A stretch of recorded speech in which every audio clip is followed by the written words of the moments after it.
İnsanlar burada delicesine eğleniyorlar ve dans ediyorlar.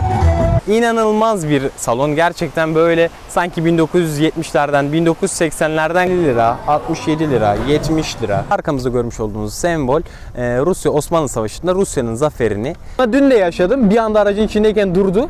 Bugün tekrar bunu görmek ilginç oldu. Benim favori eserlerimden biri. Şuna bakar mısınız?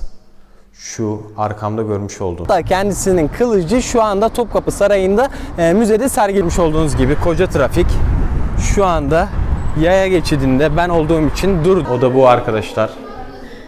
Çok güzel bir iskelet heykeli var burada. Hem içerisine gireceğiz hem en üst katına çıkıp şu görmüş olduğunuz kattan. Kanalıma hoş geldiniz arkadaşlar. Ben Ömercan Sümerli.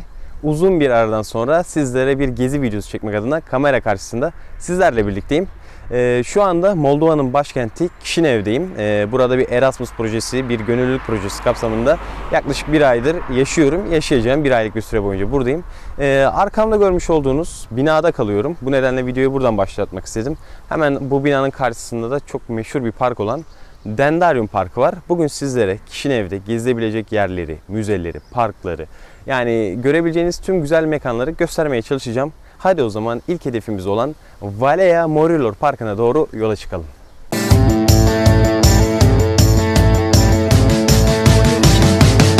Let's go!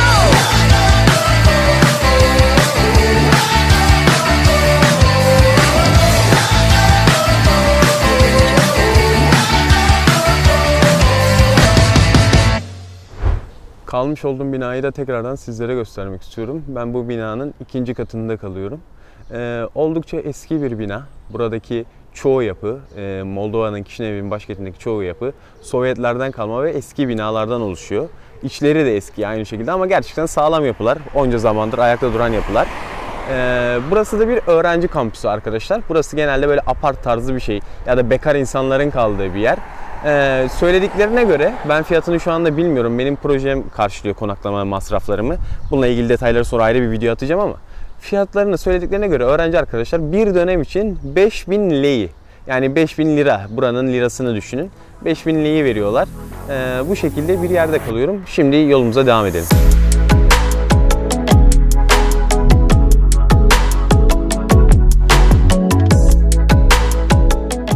Evet, parkımıza vardık. Parkımızın birkaç farklı girişi bulunuyor. Biz şu anda benim evime yakın olan girişinden girdik.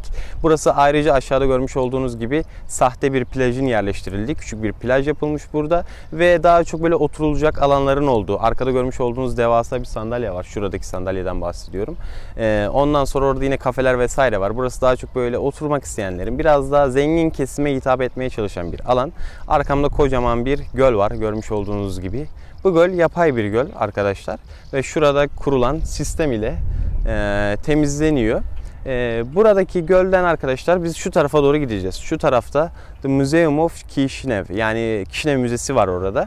Ve o tarafa doğru giderken de yine park içinde bazı şeyleri size göstermek istiyorum. Ancak genel olarak parkımız burası.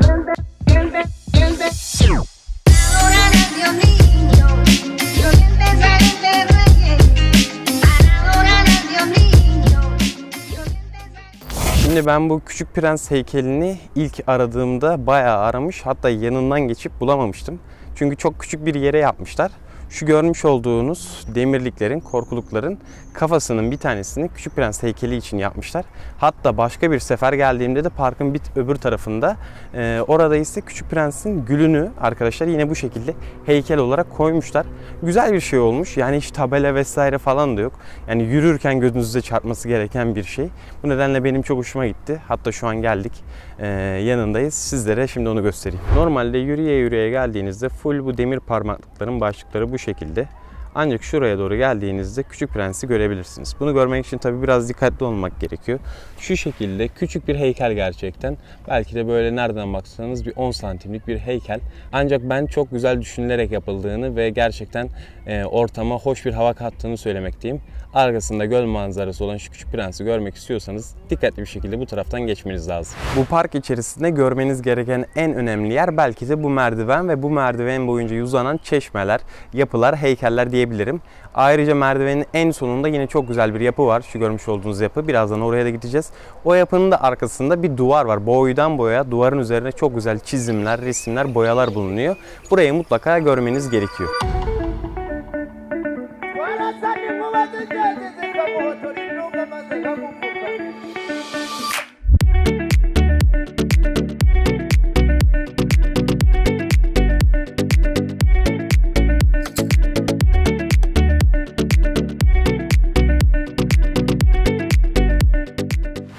Şarjımın hepsini bu parkta bitirmek istemiyorum. O yüzden yavaş yavaş bu parkı geçelim. Arkamda görmüş olduğunuz beyaz kubbenin hemen arkasındaki duvarda böyle sıra sıra çizilmiş resimleri görebilirsiniz. Ben bu duvarı çok seviyorum. Gerçekten çok güzel çizimler, çok güzel eserler var burada. Bu nedenle bu duvarı da ziyaret etmenizi, bir incelemenizi isterim. Vela Morilor Parkı'ndan ayrılıyoruz şu anda ve sıradaki hedefimiz olan The Museum of Kishinev'e gidiyoruz. Gerçekten güzel bir müze. Benim buradaki favori müzelerimden biri. Arkamda görmüş olduğunuz merdivenden çıkıp direkt zaten onun olduğu alana doğru giriş yapabiliyoruz. Gelmiş olduğumuz şu yol Vela Morilor Parkı. Oradan geldik, yukarıya çıktık ve karşımızda The Museum of Kishinev. Gerçekten çok güzel bir bina. Ben bu binanın dış görünüşünü çok seviyorum. Zaten buradaki müzelerin yapısı, zaten mimari yapısı kendi başına bir müze gibi. Bu müzenin de etrafında başka hiçbir yapı olmaması ve kendine has tasarımıyla bu şekildeki duruşu benim çok hoşuma gidiyor. Şimdi hem içerisine gireceğiz hem en üst katına çıkıp şu görmüş olduğunuz kattan Kishinev'i de izleyebiliyorsunuz. Oraya gideceğiz.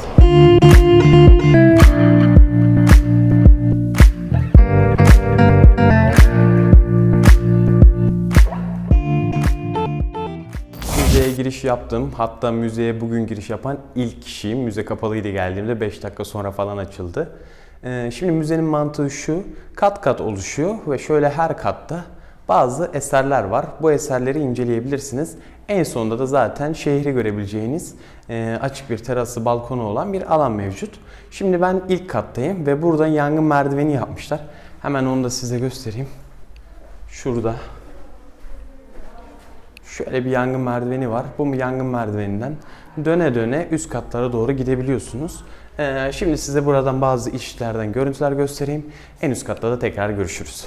Caught a little bit of magic in your eyes last night. You were shooting pool, we were taking shots under the dim lights. Got a little smile that knocked me off of my seat. I started falling for you. Şimdi bir grup öğrenci geldi. Herhalde okul gezisi gibi bir şey. Onlardan bir kat önde olmaya çalışıyorum ki video çekerken sıkıntı yaşamayayım.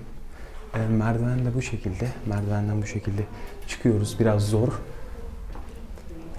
Ancak sıkıntı yok. En üst kata gelmiş bulunmaktayım arkadaşlar. Birazdan sizlere manzarayı göstereceğim. Ayrıca en üst katta böyle geniş bir alan var ve şu anda burada resim sergisi var. Geçen geldiğimde bu yoktu. Daha farklı bir şey vardı. Bu şekilde tahmin ettiğimce ya devletin vermiş olduğu etkinlikler ya da kiralayan kişi burayı kullanabiliyor. Ayrıca burada şu anda böyle bir moda tasarımı gibi bir sergi de var. İki sergi birlikte. Resimleri falan da şimdi size göstereceğim. Ardından manzaraya da bir hep birlikte beraber bakalım. Ben bu tabloya resmen aşık oldum arkadaşlar. Gerçekten çok güzel. Kishinev tam olarak bu arkadaşlar. Böyle bir tiyatro binası var. Eğer unutmazsam bu taraflara gideceğiz birazdan gezmeye. Bu görseli bir de orijinalini size göstermek isterim. O kadar güzel çizilmiş ki, o kadar güzel renklendirilmiş ki gerçekten çok hoşuma gitti. Aşağıda da başka tablolar var yine Kishinev'i anlatan. Bu görmüş olduğunuz araçla troleybüs. Ulaşımı bununla sağlıyoruz. Birazdan onunla ilgili de konuşuruz. Ancak bu çizimler de gerçekten çok güzelmiş.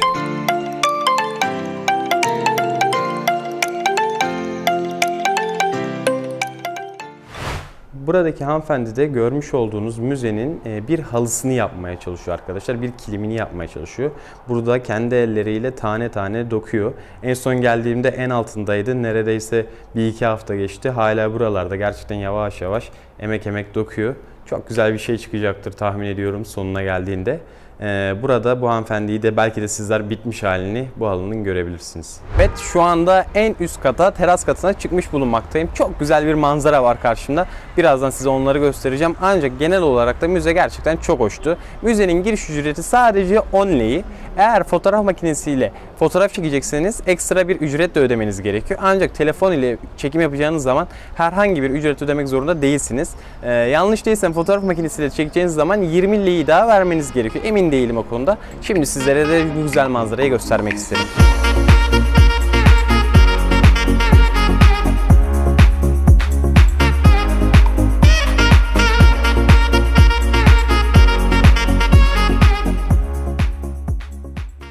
Yolculuğumuza başladığımız nokta burası. Buradan girdik. Küçük Prens heykelini gördük. Yukarıdaki çeşmelere gittik. Oradaki duvar çizimlerini takip edip parktan çıkış yaptık ve buraya geldik. Şimdi ise bu müzenin birazcık daha bu yönünde, bu yönü bilmiyorum hangi yön olduğunu, bu evlerin arka tarafında bir müze daha var. Çok güzel bir müze var orada da. Orayı da şimdi ziyaret edelim. Ardından şehrin merkezine yavaş yavaş geçeriz. Bir yemek yeriz ve şehrin merkezini hep birlikte gezeriz.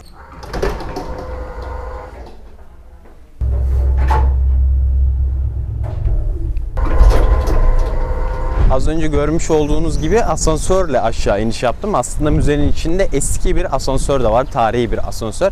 İsterseniz direkt onunla 5. kata çıkıp, ilk geldiğimde öyle yapmıştım.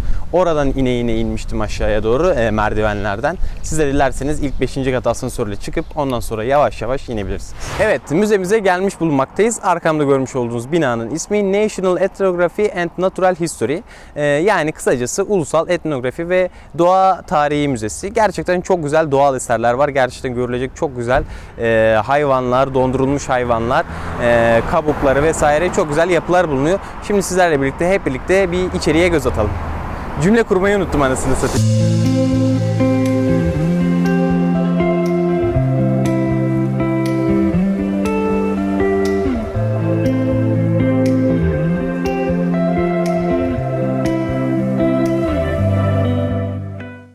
Müzeye giriş yapmış bulunmaktayım. Ben daha önce de bu müzeleri ziyaret etmiştim. O yüzden az çok atmosferi biliyorum. Bugün bir tık kalabalık. Sanırım hafta sonu olduğundan dolayı ve yine bir grup var. Herhalde okul gezisi yine yapılıyor. Müzenin giriş ücreti arkadaşlar 10 lei. Sadece 10 birim para. Ancak ben video çekmek istediğim için 40 lei daha ödedim. Yani toplamda 50 leiye giriş yaptım. Fotoğraf çekmek isteseydiniz de 10 artı 10, 20 leiye giriş yapabiliyorsunuz arkadaşlar. Müze çok güzel. Etrafta full doğa ile ilgili eserler var. Hepsi görmüş olduğunuz hayvanlar. Doldurulmuş hayvanlar var burada. Arkamda yine bu tarafta kurtlar var, domuzlar var, tilkiler var. Birçok hayvanı burada görebilirsiniz. Doldurulmuş hallerini, kemiklerini, iskeletlerini görebilirsiniz.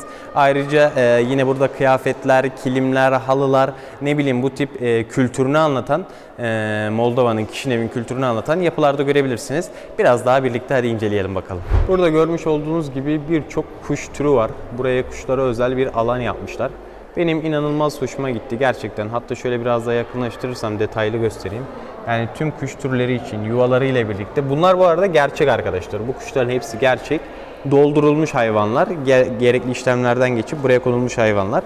Bu müzenin bir benzerini İzmir'de sahibiz. İzmir'de Ege Üniversitesi'nin fakültesi içerisinde biz de bu müzeye benzer bir müzeye sahibiz. Ancak orada fotoğraf ve video çekmek yasak. Zamanında ben kardeşimi ziyaret etmiştim. O nedenle fotoğraf ve video çekememiştim. Çünkü orada hırsızlık vesaire olayları nedeniyle ülkemizde maalesef fotoğraf ve çekmenin yasak olduğunu söylediler. Yani şu kurtun güzelliğine bakar mısınız? Yani bu hayvanlar belli başlı sebeplerle ölmüştür. Belki de öldürülmüştür. Sanmıyorum öldürüldüğünü. Ama doldurulup buraya getirmişler. Böyle yakından inceleme şansı bulabiliyoruz burada. Görmüş olduğunuz gibi bir domuz var burada. Burada da tilkimsi, kurtumsu bir şey var. Kuşlar vesaire var. Böyle bir atmosfer var burada. Hatta şu şey olayı da çok güzel. Yani şurada mesela baykuşu ve ağaç kütüğüyle beraber, yani yuvasıyla, doğal habitatıyla beraber koymaları falan gerçekten benim çok hoşuma gidiyor burası. Müzenin alt katı da ayrı bir tasarıma, ayrı bir atmosfere sahip. Gerçekten çok ilginç bir müze burası. Favorilerim arasında, ziyaret etmenizi tavsiye ediyorum.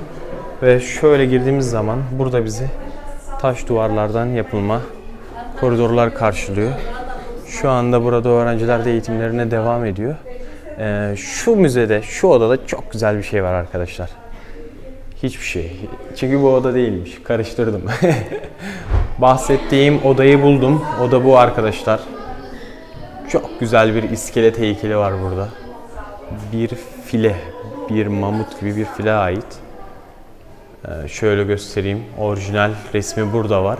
Yani bu farklı bir çeşidi büyük ihtimal. Çünkü bundan hani tam olarak fil değil, mamut mu bilmiyorum ama bunun bir iskeleti var burada. Orijinal, birebir kopya. Sadece kafası replika. Gerçekten çok görkemli bir şey. Benim tüm vücudum onun bacağı kadar bir şey yani. Ve bu sadece iskeleti. Burada kafa yapısı, diş yapısı. Burada yine onun benzeri ağız yapısı falan var. Gerçekten güzel bir müze.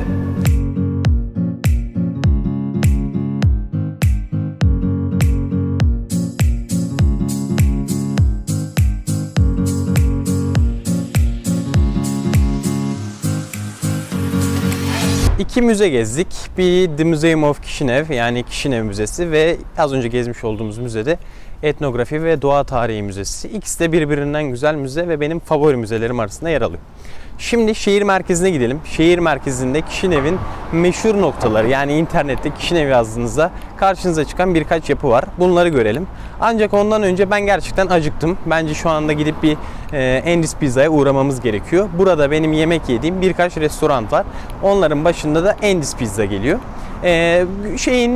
Ülkemizin Domino'su, pasaportu gibi düşünebilirsiniz. Her yerde şubeleri olan ve gerçekten lezzetli yemekler yapan. Sadece pizza değil, öğlen yemekleri, lunchboxlar, işte her ne ararsanız var yani kafanızda düşündüğünüz. Ve şimdi oraya gidip bir şeyler atıştıralım. Hem sizlere fiyatları da göstermek isterim.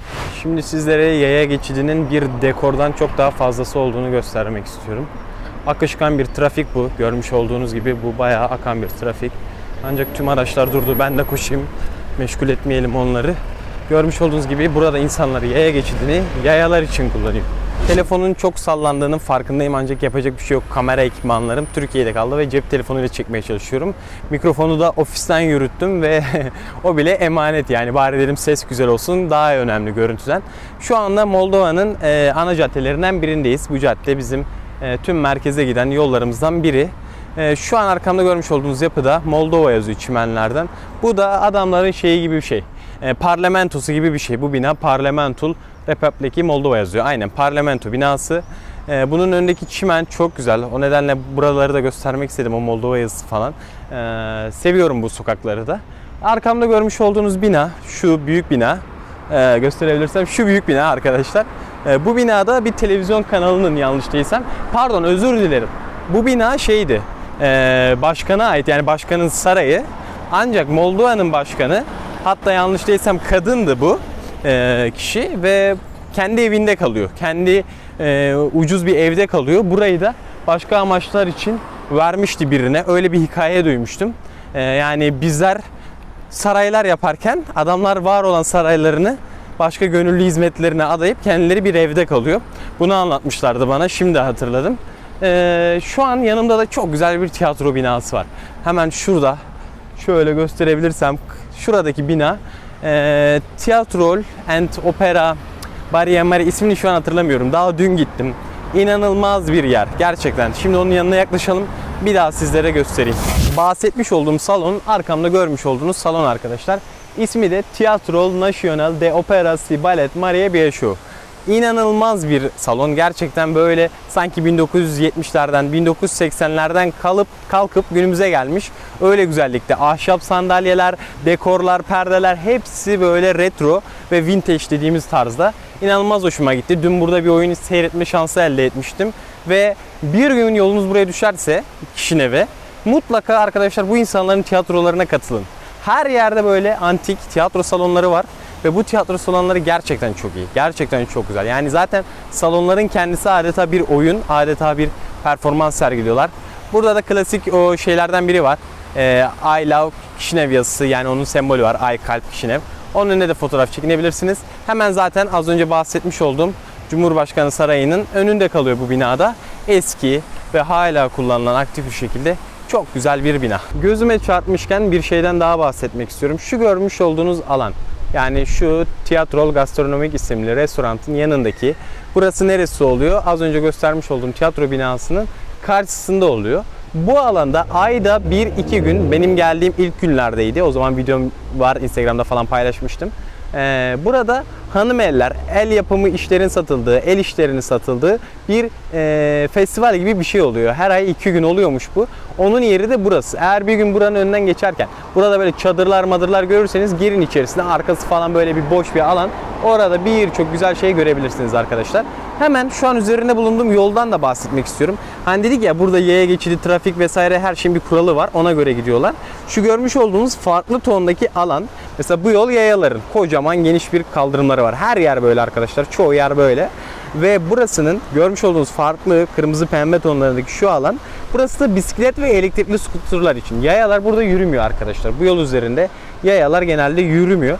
Çünkü hani olası kazayı enlemek için buradan elektrikli skuterlar, bisikletler vesaire hızlı bir şekilde gidip devam edebiliyor ve ki burada çok fazla kullanılan bir şey elektrikli skuter. Artık yemek yemeye geçebiliriz. Gerçekten çok acıktım.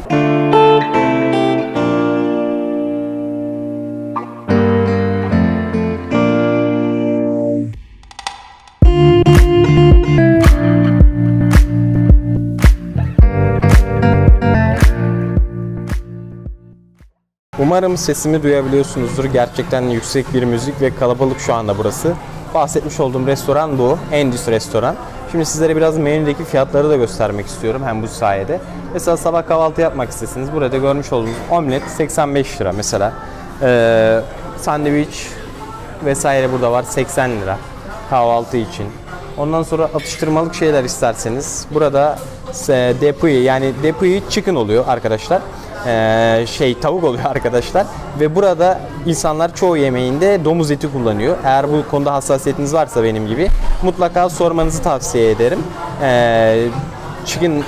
Tavuk ürünleri istiyorum diye söyleyebilirsiniz arkadaşlar. Burada bakın şöyle bir mantımsı bir şey var. 75-80 lira gibi bir fiyata sahip. Ondan sonra sandviç 90 lira. Gerçekten tavuklu tüm yemeklerini çok lezzetli yapıyorlar.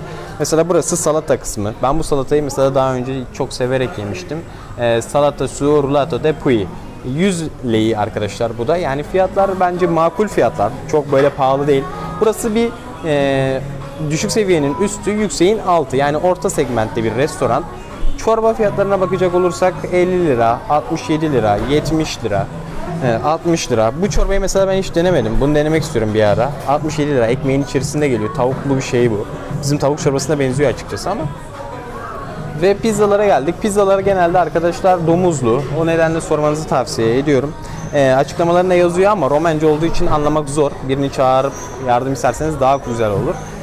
Çok lezzetli bir pizza. Pizzaların hepsi lezzetli bu arada. Yani çok memnunum ben pizzalarında. Ondan sonra lazanya var. Bir de arkadaşlar burada yemeği siz istedikten sonra pişirmeye başlıyorlar. Bu nedenle birazcık geç gelebiliyor. Bunu da bilmenizi isterim. Mesela bir lazanya söylerseniz en az 20 dakika sürüyor gelmesi. Ancak sıcacık, orijinal, daha yeni fırından çıkmış şekilde geliyor. Bu pasta da çok güzel. Bu da pasta carbona. Bu şeyden olan, bacon'dan olan. Bunun bir de pasta polo. Bu da chicken'dan, tavuktan olan.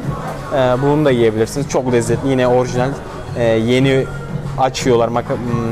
Makarnayı yeni açıyorlar arkadaşlar. Böyle fiyatları biraz daha göstermek istiyorum size. Öyle geçiyorum. Mesela burger fiyatlarına bakacak olursak bayağı büyük burgerları var. Gramajı yazıyor mu? 240 gram falan herhalde. Bu tavuklu olan ve bu da şey olan, inekli olan. Yani ikisini de yiyebilirsiniz. Domuz ürünü yok burgerlarında.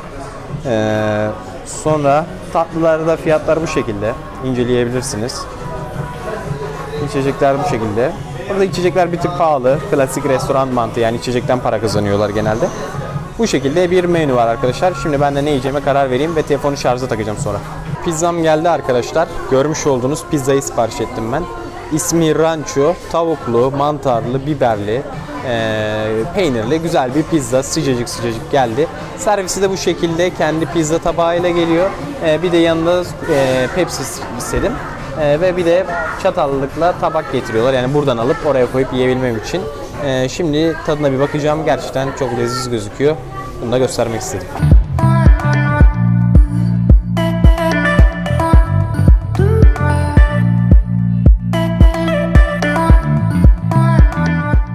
Evet, ben yemeğimi bitirdim. Hazır yemeğimi bitirmiş ve parayı ödeyecekken sizlere şeyi de göstermek istedim. Buradaki paraları da göstermek istedim. 137 lira tuttu. 110 lira pizza, 30 lira da Pepsi olacak şekilde ödememi gerçekleştirdim.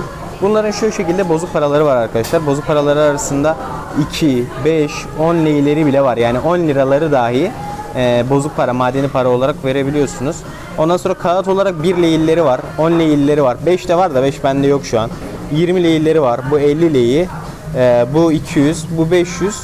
Binlikleri de var. Hatta galiba 5000'likleri de var. Şu an bilmiyorum. Madeni paralarında ve kağıt paralarında sizlere göstermek istedim çıkmadan önce. Yemek de harikaydı. Ve ben burada bahşiş bırakmayı da eksik etmiyorum. Çünkü bunların kültüründe var. Böyle 10 lira, 1 lira atıyorum bir şey. Bugünkü adam bana bayağı yardımcı oldu. Telefon şarj etmemde falan filan. Şimdi şehrin sembolleri arasında yer alan ve şehrin böyle Moldova denildiği zaman akla gelen bazı bir yapıları ziyaret etmeye gideceğiz. Hemen önümde duruyor. Sağımda da şu anda Stefan Selmare Parkı var. Birazdan oraya uğrayacağız. Onu şimdi bahsetmek istemiyorum. O da önemli bir mevzu. Oraya gidip oradan bazı müzelere tekrar geçeceğiz ama müzelerden önce şu an tam karşımda olan, birazdan yanına gideceğimiz olan yapıları size göstermek istiyorum. Burası şu anda şehrin merkezi. Gördüğünüz gibi orada çadırlar var. Buradaki çadırların sebebi, ne zaman ki burada bir festival olsa, ben yaklaşık 20 gündür buradayım. Ne zaman bir festival olsa belediye burada şehrin merkezini kapatıyor arkadaşlar. Şu görmüş olduğunuz yeri, çadırların olduğu alanı etkinliğin gerçekleşeceği gün kapatıyor. Buradaki tüm trafik vesaire duruyor. Tamamen farklı bir rotaya yönlendiriyorlar. Ve burada çok güzel, devasa, boş bir alan oluyor. Hem de şehrin göbeğinde. Bu sayede de etkinliklerini, festivallerini güzel güzel yapabiliyorlar. Bahsetmiş olduğum meydan burası arkadaşlar. Ne zaman bir etkinlik, festival bir şey olsa burada kutluyorlar bu bölgede. Bu etrafı komple kapatıyorlar, şuraları falan. Çadırlarla, madırlarla birçok portatif şey kurarak burayı kullanıyorlar. Hatta arkadaşlar 13 Mayıs tarihinde Eurovision'un finali olmuştu. Eurovision finalinde Moldova'da vardı ve buraya yine böyle dev bir panel kurup tüm halk burada biralarıyla vesaire kendi içkileriyle Eurovision finalini izlemişti. Onu da hatırlıyorum. Burada da zafer takı var. Burası Triumphal Arch dedikleri zafer takı. Hatta bu yanlış değilsem Rusya-Osmanlı Savaşı'nda Rusya'nın galibiyetini sembolize etmek adına kurulmuş bir şey. Burada da katedral var. Şimdi birazdan daha yakından onları inceleyeceğiz ama buraya kurmuş olduğu çadırlar sebebiyle birazcık görüntü kirliliği var. Yakından bir inceleyelim bakalım.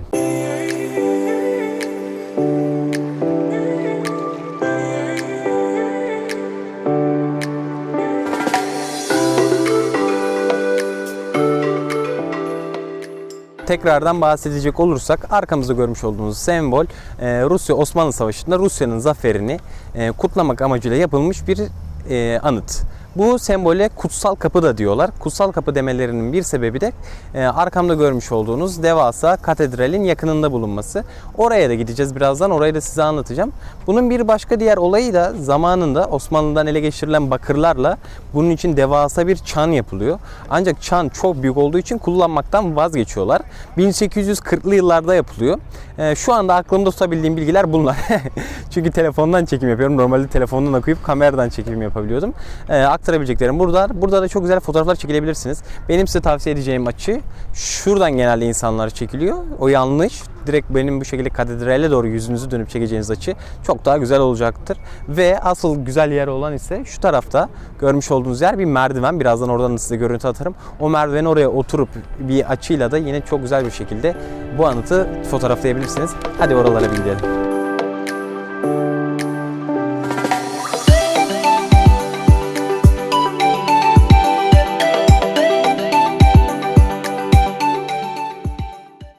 Hava biraz kapandı, bulutlar toplandı. Moldova'da en sevmediğim olaylardan biri bu. Hava çok değişken, inanılmaz değişken. Tişört giyseniz pişmansınız, uzun kollu giyseniz pişmansınız vesaire vesaire. Şu anda katedralin avlusundayım arkadaşlar. Arkamda görmüş olduğunuz gibi katedralin çanı bulunmakta. Minaresi diyelim biz buraya. Yani bilmiyorum tam olarak nasıl hitap edeceğim. Çok güzel bir yapı. Gerçekten devasa yükseklikte. Kalın temelli, daha sonra incele gitmesi benim daha da hoşuma gidiyor. Estetik olarak çok hoşuma gidiyor. Ve bu yapıda gerçekten çok önemli buradaki insanlar için. Hemen bunun arkasında ise kilisemiz bulunuyor arkadaşlar. Şu şekilde göstereyim. Katedralin kendi kilisesi orada. Kilisenin içerisinde fotoğraf, video çekmek yasak. Daha önce birkaç kez girdim oraya. Ancak saygı çerçevesinde çekmemeye çalıştık. Çekmiyorum da bu nedenle. Bizim camilerde biliyorsunuz sürekli güvercin olur. Camilerin avlularında meşhurdur. Bunlar da herhalde Hristiyan güvercinler. Kilisenin avlularında bunlar da. Bizimkiler gibi Müslüman değil bunlar.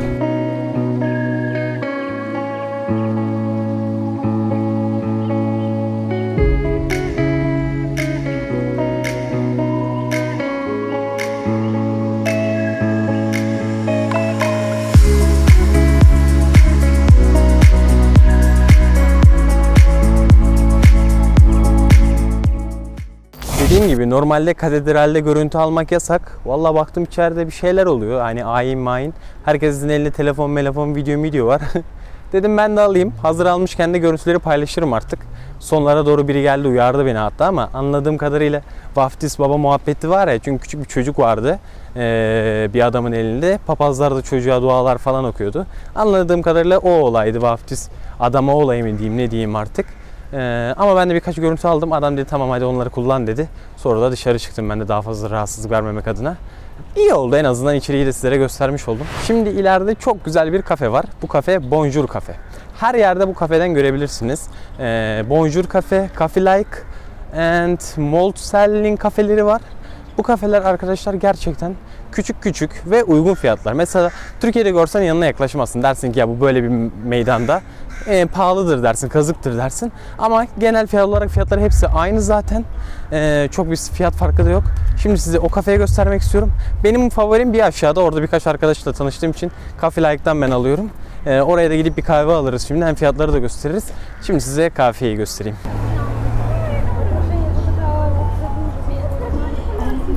Kafenin hemen yanında böyle bir sokak var arkadaşlar. Burada resimler, eserler, sanatlar yer alıyor, çizimler yer alıyor. Ve bunu bizim Türklerin yardımıyla yapılmış bu sokak. Şu şekilde yazıyor. Türkiye İşbirliği ve Koordinasyon Ajansı Başkanlığı ile Kişne Belediye İşbirliği ile yapıldı. Bu şekilde çizimler vesaire var burada. Kafede bahsetmiş olduğum kafede zaten burası. Burası Bonjour Cafe. Görmüş olduğunuz gibi bu kafeden böyle parklarda, martlarda vesaire çok fazla görebilirsiniz. Çünkü yani bayilik gibi bir şey. Her yerde bayilikleri var. Meşhur bir kafe. Buradaki çizimleri de incelemenizi isterim. Az önce ziyaret etmiş olduğumuz şeyi burasıydı arkadaşlar. Zafer Anıtı burasıydı. Buradakiler de müze. Biraz daha ilerisinde. Yani çok güzel çizimler var gerçekten Kişinev'i anlatan. Bunları da incelemenizi isterim. Seyahat, vlog ve kişisel gelişim, eğlenceye bu kanaldan erişin. Faydalı içerikleri bu kanalda izleyin. Abone olmayı sakın unutmayın derim. Benim sıklıkla gelmiş olduğum kafe burası, Coffee Like. Bunun böyle farklı yerlerde yine bunun şubesini bulabilirsiniz. Fiyatları göstermek istedim. Kruvasanlar genelde 20-30 lira arası. Tatlar da böyle 10 liradan başlıyor. 20-30 liraya kadar gidiyor. Genelde her yerde böyle. Sadece buraya özgü değil. Ben mesela az önce bir latte aldım. Latte de medium diyebileceğimiz bir boyda 27 liraydı. Mesela burada da dondurmaları da görebilirsiniz. Anladığım kadarıyla bir top 18, ikinci 33, 47 gibi gidiyor. Bu restoranda buradan Coffee Like. Bahsetmiş olduğum restoran bu. Ben de kahvemi aldım ve şu anda oturmuş içiyorum. Katedralin karşısında oturuyorum ayrıca. Orada banklar vesaire güzel bir park da var. Şimdi sıradaki hedefimiz arkadaşlar 2 tane daha müze var. Bunlardan birincisi Art Müzeum yani Sanat Müzesi. Bir tanesi de Tarih Müzesi. Moldova Sanat Müzesi ve Moldova Tarih Müzesi. İleride yer alıyorlar. Yaklaşık 1 kilometre ilerimizde. Oraya da yürüyerek gideceğiz. Şu ana kadar yaptığım tüm yolculukları ben yürüyerek gerçekleştirdim. Normalde trolleybus dediğimiz otobüsleri kullanıyoruz. Ona da bineceğiz. Daha gideceğimiz daha uzak noktalar da var. Onunla ilgili detayları o zaman anlatacağım.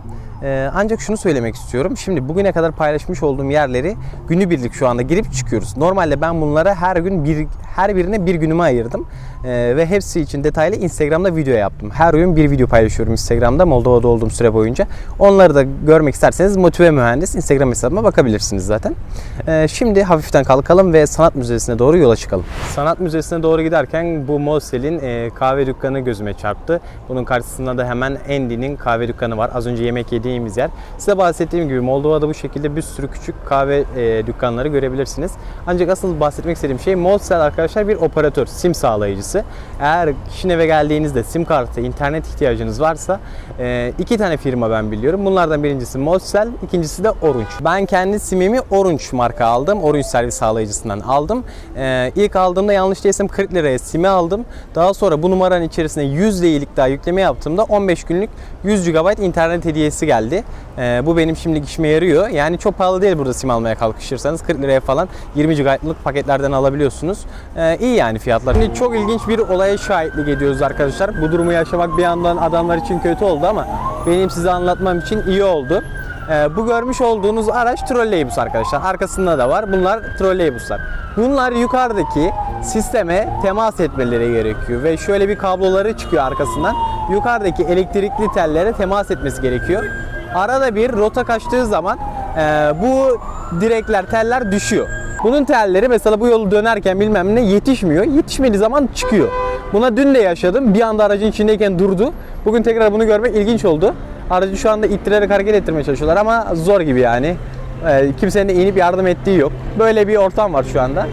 Buradaki yapılar falan, aha gidiyor araç. Hadi lan dayı. Hadi lan dayı, ben hayırsız biriyim. Kusura bakma, sadece çekebilirim seni. Bahsettiğim şeyleri takıyor şimdi tekrardan. Hizasına geldi. Bakın araba tekrardan çalışmaya başladı. Ana hatta bağlantısını gerçekleştirdi aracın. Evet, görüyorsunuz. İki kutbunu da bağladı. Artık araç gidebilir. Az önceki olaydan sonra arabalarla ilgili bilgiler de vermek istiyorum. Benim buradaki gözlemlerimde çok dehşet arabalar var. Yani nasıl bir şey biliyor musunuz? Tofaş'la Ferrari yan yana sürekli. Yani çok üst seviye model arabalarla çok alt seviye model, eski model arabalar yan yana sürekli. Ve ben burada yani Maserati'ler ve Porsche'ler, Ferrari'ler her gün görüyorum. Az önce de gördüm. Bunun sebebi herhalde yani yabancıların da burayı yavaş yavaş tercih etmeye başladığını düşünüyorum. Ekonomik açıdan burası zor bir durumda, Türkiye gibi. Ve yabancılar da avrolarıyla buraya geldiğinde yine güçlü oluyorlar. O nedenle de tercih ettiklerini düşünüyorum. Çünkü genelde hep yabancı ve genç kesimdi bu lüks arabaları kullanan.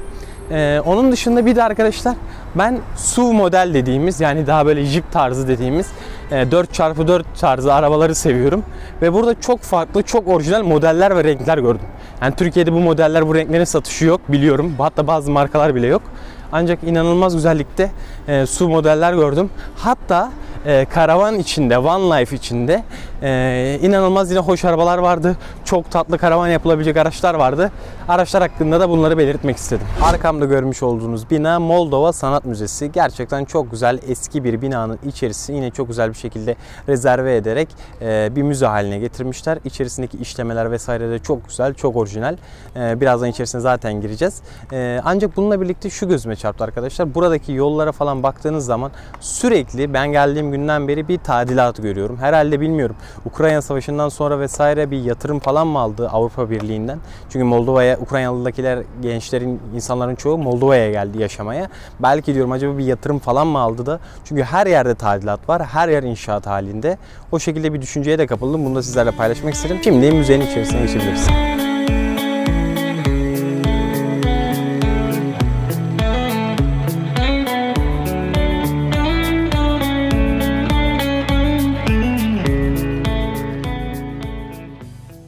İçerisinde yer almış olduğum odada Hristiyanlar için önemli olan bazı tablolar, kabartmalar vesaire var.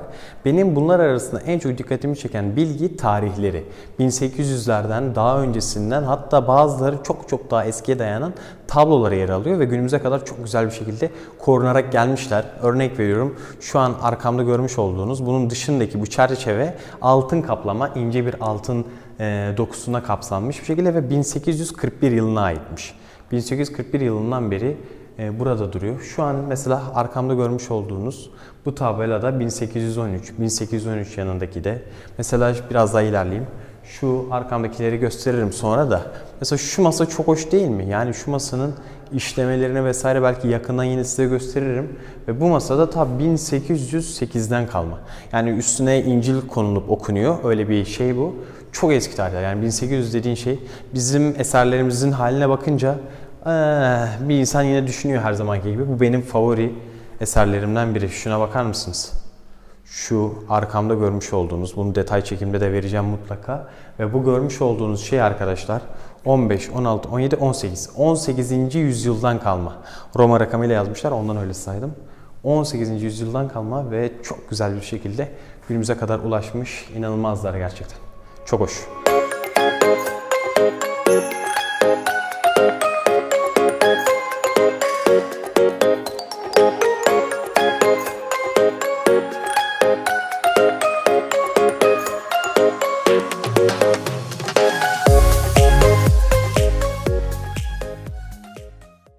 Sanat Müzesi'nden hemen sonra arkamda görmüş olduğunuz kafe var.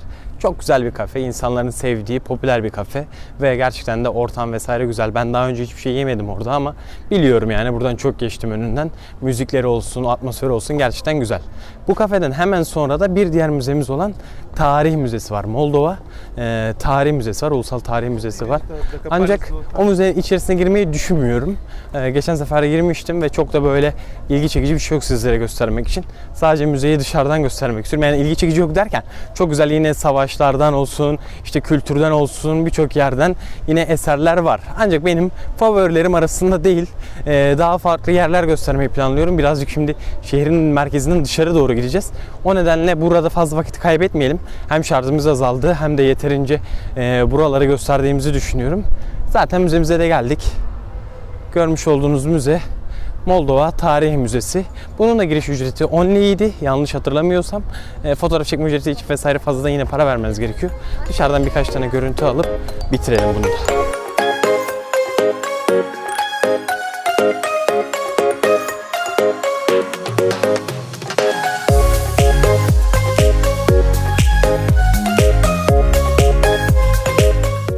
Şu anda Stefan Cel Parkı'ndayız. Bu park meşhur bir park. Şehrin göbeğinde yer alan, müzelerden hemen sonra veya önce buraya girip daha sonra müzelere gidebileceğiniz bir park. Oldukça büyük, güzel bir alan. Bakın müziği duyuyor musunuz bilmiyorum ama burada böyle hafta sonları falan müzikler açıp danslar ediyorlar. Instagram'da daha önce bunun videosunu vesaire atmıştım. Çok güzel bir ortamı var buranın da. Çok güzel bir havası var. Hemen arkamda Bonjour Cafe'nin çok güzel bir şubesi daha var. Parkın içerisinde yer alan ve yukarıdan böyle ışıkların çiçek şeklinde düştüğü çok güzel bir kafesi var. Hemen bu arkamda ise, sol tarafımda ise heykellerden oluşan bir yol var. Şu görmüş olduğunuz heykeller buradaki önemli yazarlardı. Yanlış hatırlamıyorsam bilim adamları, politikacılardan ziyade bu Moldova'nın yazarları, edebiyatçıları, Rusya'nın da galiba yazar ve edebiyatçıları vardı. İleride bir yine böyle şenlik gibi bir şey var. Oraya da uğrayacağız çünkü sesleri duyuyorum. Şu an görüntüyü tam göremiyorum ama burada dediğim gibi insanlar gelip dans ediyor, eğleniyor. Merkezde keyifli bir vakit geçiriyor. Bu bahsetmiş olduğum yazarlar yolunda burası. Şimdi buralardan biraz görüntüler sizlere göstereyim.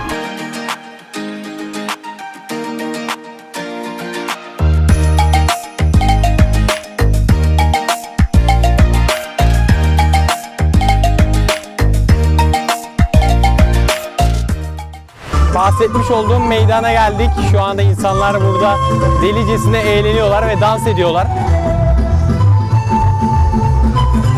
Hatta dikkat ederseniz genel olarak yaşlı kesim olduğunu söyleyebilirim.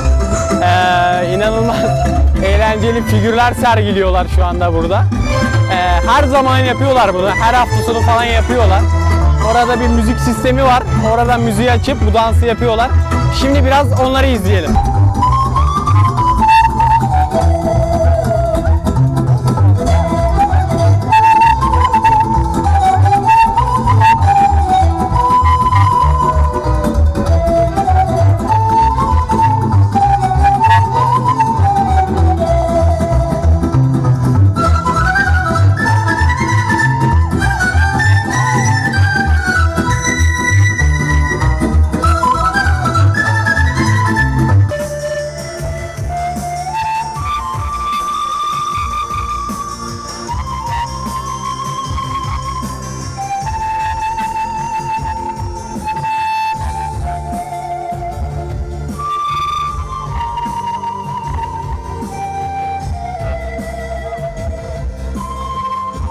Yavaş yavaş şarjım bitmeye başlamıştı. Bir kafeye gidip limonata vesaire bahanesiyle telefonumu şarj etmeyi düşünüyordum ki şöyle bir şey gördüm arkadaşlar.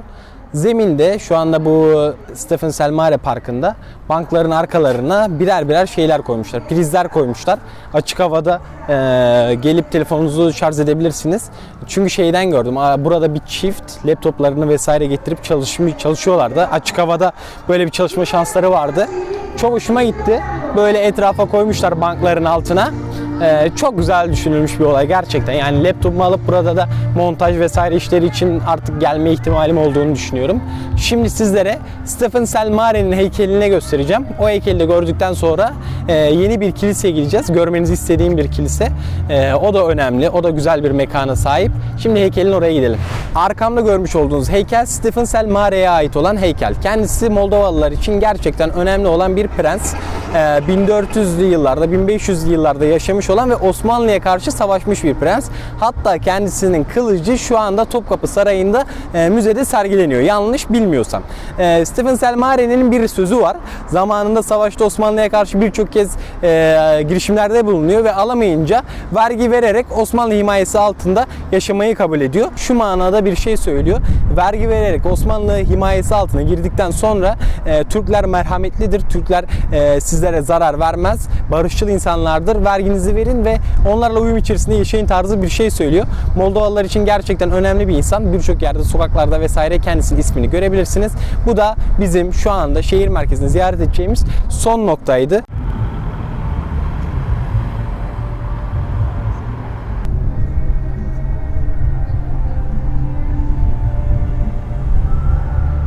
Birazdan arkamda görmüş olduğunuz şu duraktan Moldova'da ulaşım için kullanılan trolleybüs arabalarına binip sıradaki gezeceğimiz nokta olan kiliselere gideceğiz. Ancak ondan önce sizlere trolleybüsler hakkında da bilgi vermek istedim.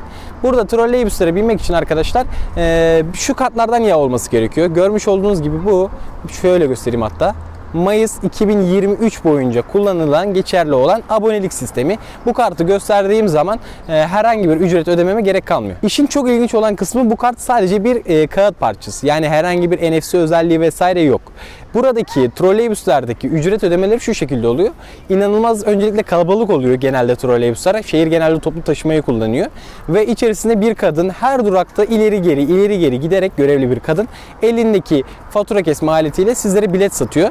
Biletlerde şu anda yanlış değilsem, ben nakit hiç ödemediğim için bilmiyorum ama 7 lei gibi bir ücrete bilet alabiliyorsunuz ve bunu hani bu kartla girdiğinizde herhangi bir yere okutmuyorsunuz. Yine o kadına gösteriyorsunuz. Bu inanılmaz saçma bir sistem. Bu sistemi hiç beğenmiyorum. Yani kadın her seferinde o kalabalıkta bir ileri bir geri gidiyor her durakta. Bu çok kötü bir şey. Trolleybüsler gün içerisinde yoğun bir şekilde geliyorlar. Aktif bir şekilde geliyorlar. Yani sefer saatleri fazlasıyla var. Ancak akşamlara doğru seferler azalıyor. 11'den sonra da yavaş yavaş bitiyor seferler. Ondan sonra söylemek istediğim bir diğer olay da bu Moldova'daki tramvay ve trolleybüs sisteminin bir müzesi var. Bu müze bugün kapalı. Bugün günlerden cumartesi ve cumartesi günü kapalı. Sadece hafta içi açık. O müzeyle ilgili daha önce Instagram'da bir video yapmıştım ve benim buradaki favori müzelerimden biri. Bu nedenle onu da gezmenizi kesinlikle tavsiye ediyorum dedikten sonra şimdi bizler de trolleybüsümüzü bekleyip yolumuza koyulalım. Az önce başıma ilginç bir olay geldi. Sizlere trolleybüsler hakkında bilgi verdikten sonra durağa gittim ve duraktan otobüs geçmediğini fark ettim. Bunun sebebi de meydanda olan etkinlikten dolayı olduğunu tahmin edip farklı bir hat aradım. Nereden gidebilirim diye. Ve 8 numaraya bindim. 8 numarada her zaman gittiği yoldan farklı bir yoldan gitti. Fakat şöyle bir şey oldu. Hedefimiz olan kilisenin hemen önünde şurada bir durak var. Evet, şu durak, şu trolleybüslerle. Hedefimiz olan kilisenin önündeki durağa gelmiş olduk. Şans eseri oldu. İlk başta bayağı gergindik tabii. Nereden bineceğiz, hangi numaraya bineceğiz falan filan derken. Şimdi kilisemize geldik. Hadi o zaman bir kiliseyi inceleyelim.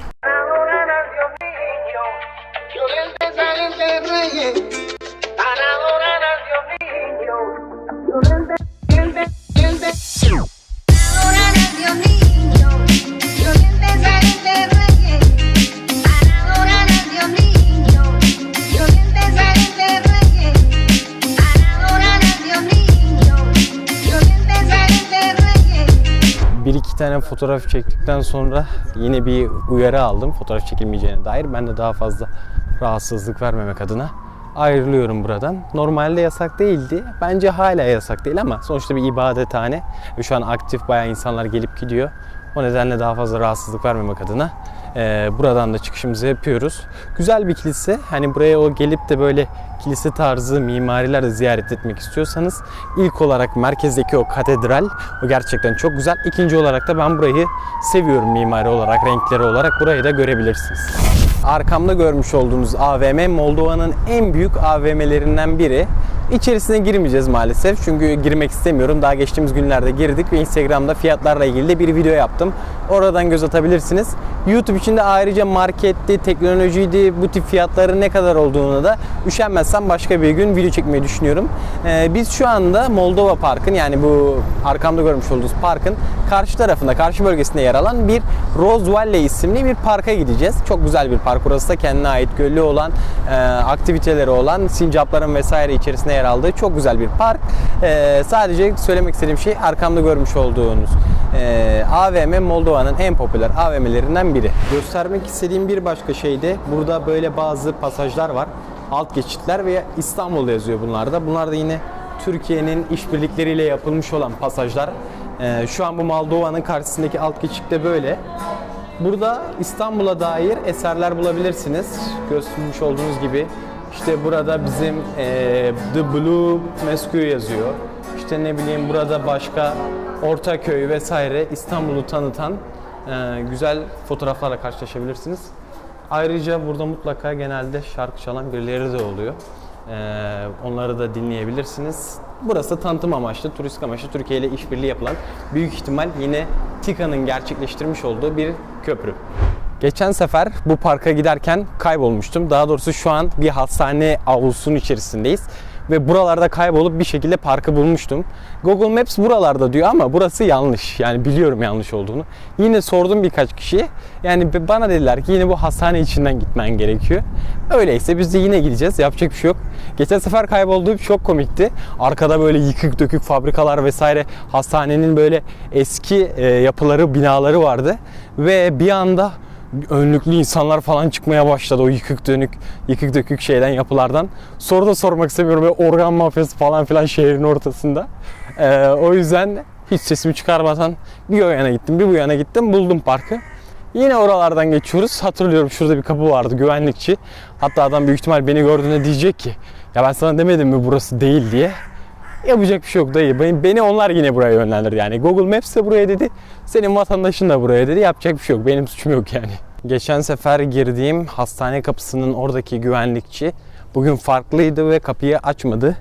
Ben de şu anda yeni bir yol buldum. Sitenin içinden falan girdim. Ya bu parka gelmeyin arkadaşlar. Şimdi ben size göstereceğim.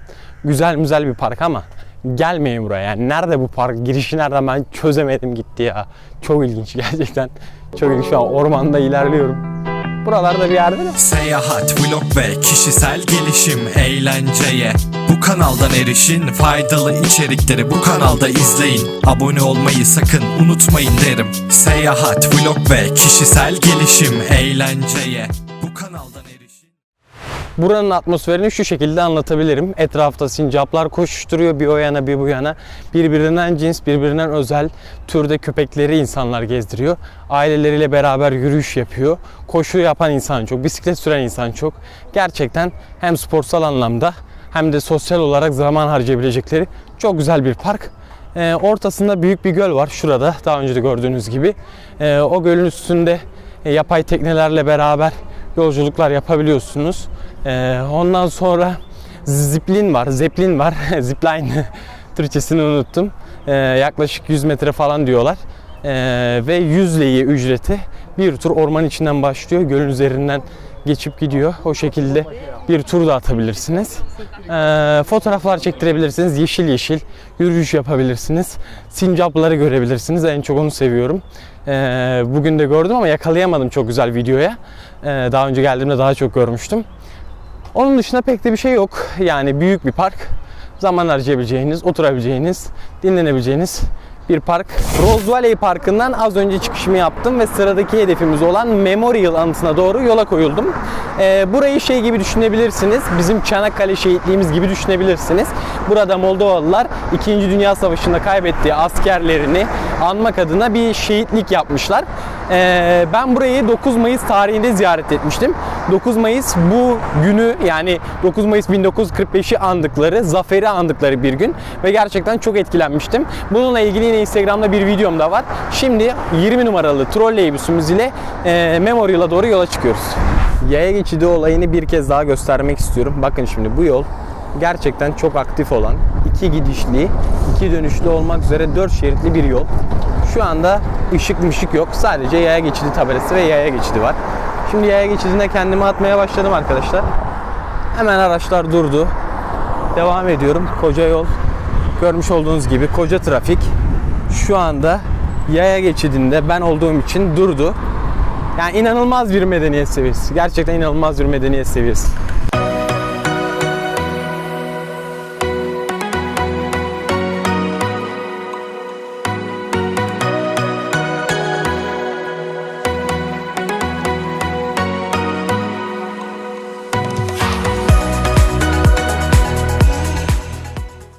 Bahsettiğim yere geldik.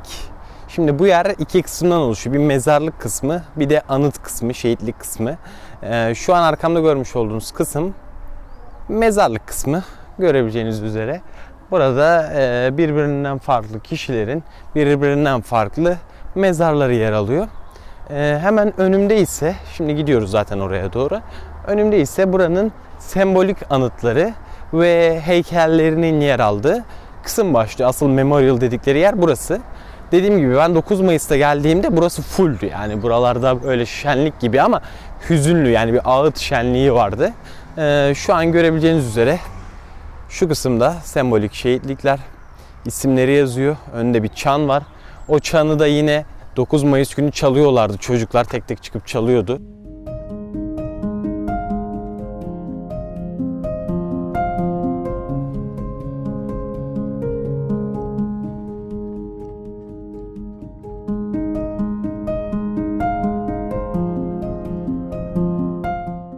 Görmüş olduğunuz gibi burası gerçekten çok güzel bir şehitlik, çok güzel bir anıt. Ben burayı çok beğenmiştim. Geçen sefer çok daha etkilenmiştim. Çünkü o zaman Sovyet bayrakları, marşlar, kalabalık vesaire çok daha etkileyiciydi benim için.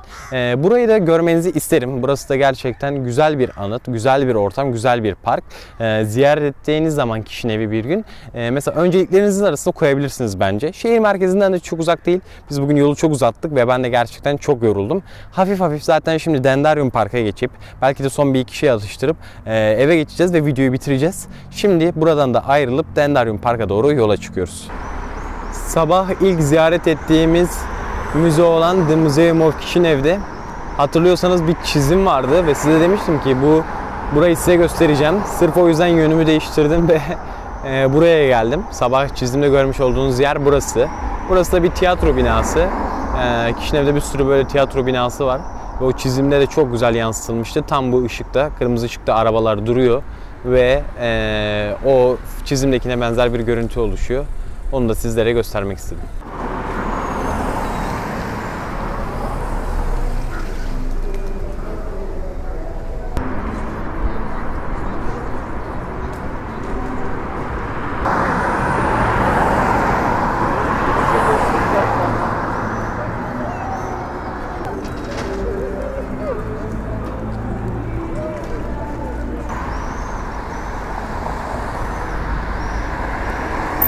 Bugün festival nedeniyle ulaşımda bayağı bir sıkıntı çektim. Normalde gittiğim tüm rotalar değişmişti. Ya üst sokaktan ya alt sokaktan vesaire geçiyordum.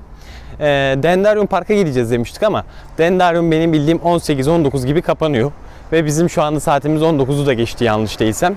Bu nedenle gidip bir şeyler alacağım, bir yemek alacağım ve videoyu da orada sonlandırmak istiyorum.